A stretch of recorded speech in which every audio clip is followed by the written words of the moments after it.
அன்பார்ந்த மேஷராசி அன்பர்களே, மேஷராசிக்கு 7.5 சனி ஆரம்பம். பார்த்துக்கோங்க மேஷராசி அன்பர்களே, நிச்சயமாக எல்லா இடத்திலும் நீங்கள் கவனமாக தான் இருக்கணும். மீனராசி அன்பர்கள்னால் அவங்களுக்கு ஒரு பெரிய அனுபவம், எக்ஸ்பீரியன்ஸே இருக்கும். உங்கள் 2 பக்கத்து வீட்டையும் நீங்கள் கேட்டு பார்க்கலாம். ரிஷபராசி, உங்கள் வீட்டிலே ரிஷபராசி யாராவது இருந்தால் கூட, ஒரு சின்ன குழந்தையாக இருந்தால் கூட நீங்கள் அவங்கள்ட்ட கேளுங்க, அப்பா கொஞ்சம் பொறுமையாக இருங்க அப்படின்னு சொல்லுவாங்க. அப்போ மேஷராசிக்கு 7.5 சனி ஆரம்பம், அதுவும் முதல் பாகம் ஆரம்பம். நிச்சயமாக எனக்கு தெரிஞ்சு பரணி நட்சத்திரம் அவங்க இடத்தால் பிரச்சனை, இடப்பிரச்சனைகள், ஒரு தேவையில்லாத ஒரு பூமியை தொட்டு இருப்பாங்க. அந்த பூமி அவங்கள பெரிய இடதோஷத்தை ஏற்படுத்தியிருக்கும். மிகப்பெரிய அந்த பூமியினால் ஒரு சாபங்கள் ஏற்பட்டிருக்கும். அதுலேருந்து டோட்டலாக இவங்க கூட வந்தவங்க, இவங்க கூட நின்றவங்க எல்லாரையும் அது மாற்றி விட்டுருக்கும். அப்போ இடதோஷங்கள், பூமி தோஷங்கள் இந்த மேஷராசிக்கு இருக்குது. அது கடைகளாக இருக்கலாம், நல்ல வியாபாரம் நடந்தாட சாமி, இல்லை இந்த பூமி வந்து ரொம்ப ராசியான அவங்க வாழ்ந்தாங்க, அப்போ நாம் போனால் நமக்கு செட் ஆகலை. அப்போ அந்த பூமி எங்கே தோஷம் ஏற்பட்டிருக்கு, இடதோஷங்கள் இருக்கும். அது தொழில் நிறுவனங்களாக இருக்கலாம், வீடுகளாக இருக்கலாம், கம்பெனிகளாக இருக்கலாம், கடைகளாக இருக்கலாம், வேர்ல்டு வைடு உலகம் முழுவதும். இல்லைன்னா நான் ஒரு புதுசாக இடம் வாங்கினேன், புதுசாக இடம் மாறினேன், குடி போகினேன், ஏதோ சம்திங் நீங்கள் அதை சொல்வீங்க. இடத்துக்கும் உங்களுக்கும் ஒரு சம்பந்தம் இருக்கும். பூர்வீக இடமா இருக்கலாம், விற்றதாக வாங்கியிருக்கலாம், வாங்கினதாக விற்றுருக்கலாம், சம்திங். அதான் இடம் சம்மந்தப்படாமல் இருக்காது. பூமி தோஷங்கள். நல்ல வியாபாரம் நடந்தாலும் இப்படி சும்மா இருக்குது சாமி, எனக்கு ரொம்ப மனசு கஷ்டமாக இருக்குது. ஸோ அது மாதிரி இடதோஷங்கள் சம்மந்தப்பட்டது. மெயினாக வியாபாரம், பிஸ்னஸ் ரிலேட்டடாக வரக்கூடிய கஷ்ட நஷ்டங்கள், தொழிலில் வரக்கூடிய தொழில் எதிரிகள், பிஸ்னஸில் வரக்கூடிய எதிரிகள், ரொட்டேஷன்ஸு, வாங்கின கடன் சம்மந்தப்பட்ட பிரச்சனைகள், நிறைய கடன் வாங்கியிருக்கிறது, கடன் சம்மந்தப்பட்ட பிரச்சனைகள் அதிகமாக இருக்கிறது, கடன் வாங்கினவங்க மிரட்டுறது, இல்லை வில்லங்கம் பண்ணுறது, கோர்ட்டு கேஸுன்னு ஏதாவது போகிறது, செக்கு மோசடி வழக்குகள். அப்போது இந்த மாதிரி கடன் சுமைகள், கடன் பிரச்சனைகள் இருக்குமே. ஆனால் கவலை வேண்டாம் மேஷ ராசி அன்பர்களே. ஜூன் மாதத்துக்கு பிறகு இவ கொஞ்சம் சரியாகுவதற்கான வாய்ப்புகள் உண்டு. ஏன் அப்படி சொல்கிறேன்னாக்கா, இந்த ஜூன் மாதம் 2ஆம் தேதி ஒரு குரு பெயர்ச்சி நடைபெறுகிறது. அந்த குரு இந்த சனியை கண்ட்ரோல் பண்ணிடுவார். அப்போது ஒரு 3-4 மாதம் தயவு செய்து மேஷராசி என்பர்கள் ஒரு 4 மாதம் ரொம்ப கேர்ஃபுல்லாக இருக்க வேண்டும். எல்லா இடத்துலையும் எங்கே சாமி கேர்ஃபுல்லாக இருக்கணும்? இன்ச் பை இன்ச்சாக, சென்டிமீட்டராக கேர்ஃபுல்லாக தான் இருக்கணும். அதே போல் வேலை செய்கிற இடத்துல ஒரு நிம்மதி இல்லாமல் இருக்குதுங்க சாமி. பிஸ்னஸில் ஒரு நிம்மதி இல்லாமல் இருக்குது, ஒரு நல்ல பிஸ்னஸ் க்ரோத் இல்லாமல் இருக்குது, இன்கம் சரியில்லாமல் இருக்குது. அப்படி இல்லைன்னா ரொம்ப டைட் பொசிஷனில் இருக்கும், வரவுக்கும் செலவுக்கும் கரெக்டாக இருக்குது. இந்த மாதிரியான கம்ப்ளைண்ட்கள் இருக்குமே. ஆனால் அப்போ நீங்களாம் என்ன மாதிரியான பரிகாரங்கள் செய்யணும்? நாம் சொல்லியிருக்கிறோம், அந்த பரிகார ஹோமம் நடைபெறுதுன்னு சொல்லியிருக்கோம். நிச்சயமாக நீங்கள் அந்த பரிகார ஹோமத்தில் உங்கள் பேரை பதிவு செஞ்சுக்கோங்க. அதுக்கான கட்டணத்தை செலுத்தி கீழே உள்ள நம்பருக்கு தொடர்பு கொள்ளுங்கள். அப்போது நிச்சயமாக மேஷராசி என்பர்கள் பரிகார ராசியாக அமைகிறது. அப்போ இன்னும் கூட இந்த பரிகாரம் பண்ணுவோம். இது இல்லாமல் உங்கள் பர்த் சார்ட் பிரகாரம் நீங்கள் எந்த கோவிலுக்கு போகணும், எங்கே இருக்கக்கூடிய சனி பகவானை நீங்கள் வழிபாடு செய்யணும். நேரடியாக சனி பகவானை வழிபாடு செய்யணுமா, அல்லது விநாயகப் பெருமானை வழிபாடு செய்யணுமா? அந்த விநாயகரில் எந்த சங்கட விமோசன கணபதினு இருக்கார் காசிக்கு போனீங்கன்னாக்கா, அதுபோல் உங்கள் ராசிக்கு எந்த மாதிரியான வழிபாடுகளை, எந்த ஆலய வழிபாடுகளை நீங்கள் கையில் எடுத்தால் இந்த 7.5 சனி உங்களை ஒன்றும் பண்ணாது. இது போன்ற பல ரகசியங்கள் உங்களுடைய பிறப்பு ஜாதகம்தான் எடுத்து கொடுக்கும். அது உங்கள் பிறப்பு ஜாதகத்தில் ஒளிந்திருக்கும் ரகசியம். அப்போ நிச்சயமாக ஒரு முறை உங்கள் பிறப்பு ஜாதகத்தை பார்ப்போமே. ஆனால் இந்த 7.5 சனி உங்களை ஒன்றும் டிஸ்டர்ப் பண்ணாமல் இருக்கிறதுக்கு, உங்களை எந்த டேமேஜ் பண்ணாமல், எந்த பாதிப்பும் இல்லாமல் இருப்பதற்கு நீங்கள் எந்த ஆலயம் சென்று வழிபாடு செய்ய வேண்டும் என்பதை கண்டுபிடிக்க முடியும். அதுக்குத்தான் சாமி நான் இந்த மேஷராசிக்கு பரிகாரம்னு சொல்லியிருக்கிறேன். அப்போ நிச்சயமாக உங்களுக்கு அது மூலிமா ஒரு நல்லது நடக்கும். மெயினாக மேஷராசி என்பர்களுக்கு இருக்கக்கூடிய கடன் சுமைகள், கடன் பிரச்சனைகள், வம்பு வழக்குகள், கடன் சம்பந்தப்பட்ட ஏமாற்றங்கள் இவையெல்லாம் இருக்குமே. ஆனால் கவலை வேண்டாம் மேஷராசி என்பர்களே, படிப்படியாக இந்த கடன் சுமைகள் குறையும். ஜூன் மாதத்துக்கு பிறகு நிறைய மேஷராசி என்பர்கள் தொழில் மாற்றம் அமையும்.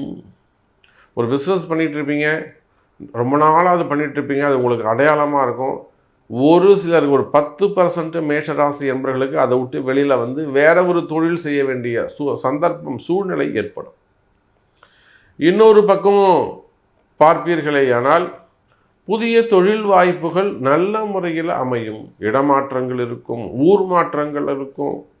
ஊர் விட்டு ஊர் மாறுவது, இடம் மாறுவது, வெளிநாடுகள் செல்வது, வெளிநாட்டு யோகங்கள், ஆன்சைட் ஜாப் நல்லபடியாக கிடைக்கும். அதே போல் மாணவ செல்வங்களுக்கு உயர்கல்விகள் சிறப்பான முறையில் அமையும். சார், இந்த சனி பகவான் கல்வி, பதவி, படிப்பு, பட்டம், அந்தஸ்து, கௌரவம் இதெல்லாம் கரெக்டாக கொடுப்பாருங்க சார். நீங்கள் நியாயமாக நடந்துக்கணும், அதுதான் விஷயம். சனி பகவானுக்கு பொய் புரட்டு பிடிக்காது, நீதி நேர்மை தான் ரொம்ப பிடிக்கும். அப்போ அதன் பிரகாரம், அதனால தான் நான் வந்து இன்ட்ரோவில் சொல்லியிருப்பேன், வீடு கட்ட கடன் வாங்கணும்னு கேட்டால் சாமி கொடுத்துருவார். லக்ஸரி லைஃபுக்கு நாங்கள் வண்டி வாங்கணும், 2 வீலர் வாங்கினா கூட அந்த கடனை அதிகப்படுத்திடுவார். ஏன்னா ஆடம்பர வாழ்க்கை சனிக்கு பிடிக்காது. அப்போ பார்த்துக்கோங்க, மேஷராசி என்பவர்கள் எப்படி வாழ வேண்டும், இந்த 7.5 சனியில் நாம் எப்படி நடந்துக்கணும், அடுத்த ஒரு 8 வருஷம் நம்ம இந்த 7.5 சனி எப்படி கிராஸ் பண்ணி போகிறது. நாம் ஏற்கனவே நிறைய டேமேஜ் ஆகிட்டோம் சாமி. ஃபேமிலி சப்ஜெக்டாக இருக்கலாம், கணவன் மனைவி பிரச்சனையாக இருக்கலாம், குடும்ப உறவுகளாக இருக்கலாம், அங்க பங்காளிங்க பிரச்சனைகளாக இருக்கலாம், சொத்து ஏமாற்றங்களாக இருக்கலாம், புரியுதுங்களா, பிஸ்னஸ் பெரிய எதிரிகளாக இருக்கலாம், மறைமுகமான பிரச்சனையாக இருக்கலாம், கொடுத்த பணத்தை வெளியில் சொல்ல முடியாமல் இருக்கலாம், ரகசியங்களாக இருக்கலாம், சரிங்களா, பினாமிஸ் போன்ற விஷயங்களாக இருக்கலாம், ரைடு சம்மந்தப்பட்டது, புரியுதுங்களா, என்கொயரிகள், டிபார்ட்மெண்ட் வைஸ் நடக்கக்கூடிய என்கொயரிகள், தொழில் அமைப்பில் வரக்கூடிய பிரச்சனைகள், அப்போது வெளியில் சொல்ல முடியாத ஒரு சில கஷ்டங்கள். அப்போ இந்த மாதிரி நிறைய நிறைய நிறைய கஷ்டங்கள் இருந்தாலும் கவலை வேண்டாம் மேஷ ராசி அன்பர்களே. அடுத்த ஒரு 7.5 வருஷத்துக்கு நீங்கள் எப்படி இருக்கணும் அப்படிங்கிறதுக்கு ஒரு முறை ஒரு நல்ல ஜோதிடரை, ஒரு நல்ல குருவை நீங்கள் அணுகி, சார் நெக்ஸ்ட்டு ஒரு 7 இயர்ஸ்க்கு எனக்கு ஒரு நல்ல ஒரு பாதுகாப்பு வேணும், எனக்கு ஒரு புல்லட் ப்ரூஃப் மாதிரி ஒரு சேஃப் ஜோன் நான் இருக்கணும், எந்த டேமேஜும் ஆகாமல் நான் இருக்கணும், அப்போ நான் எப்படி இருப்பேன் அப்படிங்கிறத அறிந்து தெரிந்து அதற்குரிய வழிபாடுகளை கையில் எடுப்பது இந்த 7.5 சனி உங்களுக்கு சொல்லி கொடுக்கும் ரகசியம். அப்போ இறை வழிபாடு கை கொடுக்கும். கவலை வேண்டாம் மேஷராசி என்பர்களே. முதல் 2.5 ஆண்டுகள் குருவுடைய திருவருளால் எந்த பாதிப்பும் இல்லாமல் சிறப்பானதாக அமைந்துவிடும். அப்போ ஒரு முறை உங்கள் பிறப்பு ஜாதகம் பார்ப்பது சிறப்பு. அப்போ நிச்சயமாக இந்த சனி பயிற்சியால் கடைசியாக நம்ம சொல்லக்கூடிய பாயிண்ட் என்னன்னு கேட்டிங்கனாக்கா, திருமண பாக்கியங்கள். மெயினாக இந்த 7.5 சனி ஆரம்பிச்சுடுத்துன்னா, 7.5 சனியில் வீடு கட்டலாமா, 7.5 சனியில் இடம் வாங்கலாமா, கடன் வாங்கலாமா, அல்லது வந்து திருமணம் செய்யலாமா, இதெல்லாம் நிறைய கொஸ்டின்ஸ் வரும். குழந்தை பிறக்குமா, இதெல்லாம் நிறைய கொஸ்டின்ஸ் வரும். நிச்சயமாக கடன் சுமைகள் அமைவது சிறப்பு. நீங்கள் எந்த ராசியாக இருந்தாலும் சரிதான், உங்கள் ராசிக்கு ஓகே. பட் இது இல்லாமல் நீங்கள் எந்த ராசியாக இருந்தாலும் 7.5 சனியில் ஒரு சிறு கடன் இருப்பது சிறப்பு. அதுவும் சுபிக்ஷமான கடனாக, ஒரு வீடு வாங்குகிறேன், ஒரு நிலம் வாங்குகிறேன், ஒரு ஃப்ளாட் வாங்குகிறேன், அந்த மாதிரி ஒரு இஎம்ஐ போட்டுக்கிறது சிறப்பு. வண்டி வாகனத்தில் காசு போடக்கூடாது, சனி பகவானுக்கு அது பிடிக்காது. லக்ஸரி லைஃப் கூடாது அவருக்கு, புரியுதுங்களா. அதனால் வண்டி வாகனத்தில் ரொம்ப இன்வெஸ்ட் பண்ணாதீங்க. அதே போல் ஆர்கிடெக்டு, ஸோ பிஸ்னஸ் ஸ்டார்ட் பண்ணுற மாதிரி இருந்தால் ஒரு வாட்டி உங்கள் பிறப்பு ஜாதகத்தை கொடுத்து ஒரு அட்வைஸ் வாங்கிக்கோங்க ப்ளீஸ். ஒரு 50,000 சிறு முதலீடு சொல்கிறேன் நான். ஒரு 50,000 நீங்கள் இன்வெஸ்ட் பண்ணுறத வந்து உங்களுக்கு நஷ்டம் தானே அது ஒரு 2,000 கொடுத்து ஒரு கன்சல்டிங் வச்சுக்கோங்க, 48,000 உங்களுக்கு லாபம். அப்போது ஒரு பிஸ்னஸ் மட்டும் நீங்கள் ஸ்டார்ட் பண்ணுறதா இருந்தால் நிச்சயமாக ஒரு கன்சல்டிங் எடுத்துக்கிறது, உங்கள் பணம் வீண் போகாமல் இருக்கிறதுக்கு ஒரு கன்சல்டிங் எடுத்துக்கொள்வது சிறப்பு. ஆனால் அடிப்படை தேவைகளை நிச்சயமாக கடன் வாங்கி ஒரு கல்யாணம் பண்ணுறது, ஒரு காது குத்து வைக்கிறது, மொட்டை அடிக்கிறது, குலதெய்வத்துக்கு வழிபாடு செய்வது, இதெல்லாம் நீங்கள் ஒரு சின்ன கடன், சிறு கடன் வாங்கி செய்வீர்களே, அப்பா அம்மாவுக்கு 60 பண்ணுவது, 70 பண்ணுவது, இதுக்கெல்லாம் நீங்கள் கடன் வாங்கினா சனி ஒத்துப்பார். லக்ஸரி லைஃபுக்கு அவர் ஒத்துக்க மாட்டார். வண்டி வாங்குகிறேன், வாகனங்கள் வாங்குகிறேன், பெரிய முதலீடுகள் செய்கிறேன், ஷேர் மார்க்கெட்டில் போடுறேன், இதுக்கெல்லாம் அவர் ஒத்துக்க மாட்டார். இதுதான் எதை செய்யணும் எதை செய்யக்கூடாது 7.5 சனியில். இதுக்கு தான் உங்களுக்கு குரு தேவை, வழிகாட்டுவதற்கு ஒரு குரு தேவை.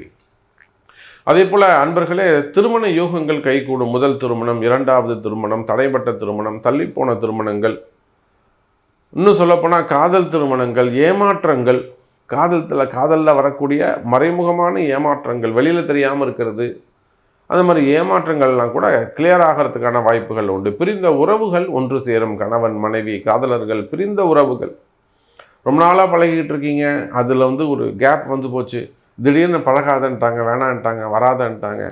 அந்த மாதிரிலாம் உங்களுக்கு ஒரு தடைகள், மனசில் ரொம்ப வலி, ஒரு பெயின் இருக்குமே. ஆனால் ரொம்ப ஃபீல் பண்ணுற சாமி, நான் வேணான்னு தான் சொன்னேன், அவராக தான் பழகினார், இப்போ கடைசியில் வேணான்ட்டார். இந்த மாதிரியெல்லாம் அந்த பழக்க வழக்கங்கள், பிரிவுகள் இருக்குமே. ஆனால் பிரிந்த உறவுகள் மீண்டும் ஒன்று சேர்வதற்கு வாய்ப்புகள் உண்டு. அதே போலத்தான் குழந்தை பாக்கியம். நீங்கள் சரியான முறையில் கரெக்டான ஒரு ஜோதிடரை அணுகிய ஒரு நல்ல குருவை நீங்கள் தேர்ந்தெடுத்து அம்பாளுடைய ஆசீர்வாதம் உங்களுக்கு நிச்சயமாக இந்த 7.5 சனியில் குழந்தை பாக்கியம் உண்டு. அதான் உங்களுக்கு நல்ல குரு அமைவார்களே. ஆனால் கணவன் மனைவி இருவருடைய ஜாதகம் முக்கியம். இந்த 7 ஜனங்கள்லாம் கூட ரொம்ப கான்ஃபிடெண்ட்டாக வந்துடுறாங்க. கொஞ்சம் வசதி வாய்ப்பு இருக்கக்கூடியவங்க தான் எங்கேயாவது போயிட்டு ஏமாந்துடுறாங்க. அப்போ நிச்சயமாக 7.5 சனியில் குழந்தை பாக்கியம் கிடைக்கும். சனி பகவான் இதெல்லாம் கர்மா இருந்தால் தான் அந்த நடக்கும், அது பாக்கியம் கிடைக்கும். அப்போ குழந்தை பாக்கியம் உண்டு, திருமண யோகங்கள் உண்டு, நன்மைகள் பல நடக்கும். மீண்டும் ஒரு முறை நான் உங்களுக்கு சொல்லிக்கிறேன், நடைபெறுகிற இந்த மார்ச் 6ஆம் தேதி சனிப்பெயர்ச்சியை முன்னிட்டு மிகப்பெரிய சனிப்பெயர்ச்சி பரிகார ஹோமம் நடைபெறுகிறது. இதுக்கு உங்களுடைய பெயர்களையும், உங்கள் கம்பெனி நேமாக இருக்கலாம், கடைகளாக இருக்கலாம், நிறுவனங்களாக இருக்கலாம், தொழில் நிறுவனங்களாக, கல்வி நிறுவனங்களாக இருக்கலாம். எதுவாக இருந்தாலும் பரவாயில்ல, பிஸ்னஸ் டெவலப்மெண்ட்டு, ஃபேமிலி ரிலேட்டடாக உங்கள் கஷ்ட நஷ்டங்கள் விலகுவதற்கு இந்த சனிப்பெயர்ச்சி பரிகார ஹோமத்தில் நீங்கள் கலந்து கொள்ளுங்கள். சங்கல்பத்தில் உங்கள் பெயரை பதிவு செய்து கொள்ளுங்கள். அதற்கான கட்டணத்தை செலுத்தி கீழே உள்ள நம்பருக்கு தொடர்பு கொள்ளுங்கள். ஜெய் வராகி.